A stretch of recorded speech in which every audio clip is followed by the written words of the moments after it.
«Багровые зори», «Разорванный клуб», «Дело жизни» и «Судьба». Эти и другие произведения Ахмеда Бокова пользовались особым успехом среди ингушского читателя. Но самой яркой и полюбившейся многим стала книга под названием «Сыновья Беки». Действие романа разворачивается в начале 20 века в одном из ингушских сел. Оставшиеся полусиротами мальчики вынуждены проходить через суровые испытания жизни. Позже они примут участие в гражданской войне бок о бок с советской властью. На протяжении всего романа автор придерживается строго заданной цели. Каждый герой – отдельная личность, отличающаяся от других своей неповторимостью. В основном писатель пишет, у него один герой, и все положительные герои похожи на него. И бывает отрицательный герой один, и все отрицательные герои похожи на него.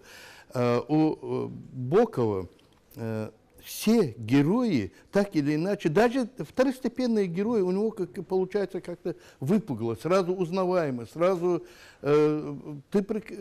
читатель прекрасно понимает, что то, что он говорит, этот персонаж говорит, должен сказать именно он, такой тип характера. Роман Ахмеда Бокова пропитан моралью и человеческими принципами. Он учит читателя сохранять и чтить традиции и обычаи своего народа. На примере братьев Хасана и Хусейна автор показывает и раскрывает культурную особенность ингушей, их горский дух, этикет и выдержанность. Очень подробно показано, как сватовство у нас проводят. Там подробно показано, как действуют старики и так далее, и родители невесты и так далее.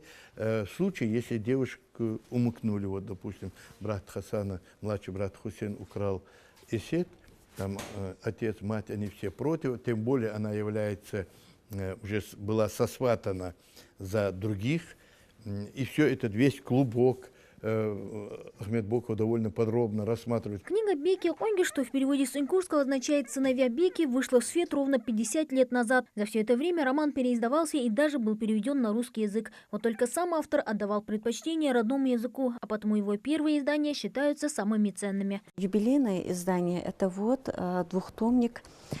Первая книга вышла в 1967 году, и через 2 года вышла вторая книга.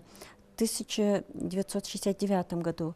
Это же издание в переводе на русский язык вышло уже в 1969 году первая книга и вторая книга в 1971 году. Все эти издания хранятся в Национальной библиотеке имени Джамалдина Индиева и доступны широкому кругу читателей. В День открытых дверей, который проводится по всей республике, любой желающий может ознакомиться с творчеством известного ингушского писателя Ахмеда Бокова и прочитать его знаменитые произведения. Специально для этого здесь организовали небольшую выставку.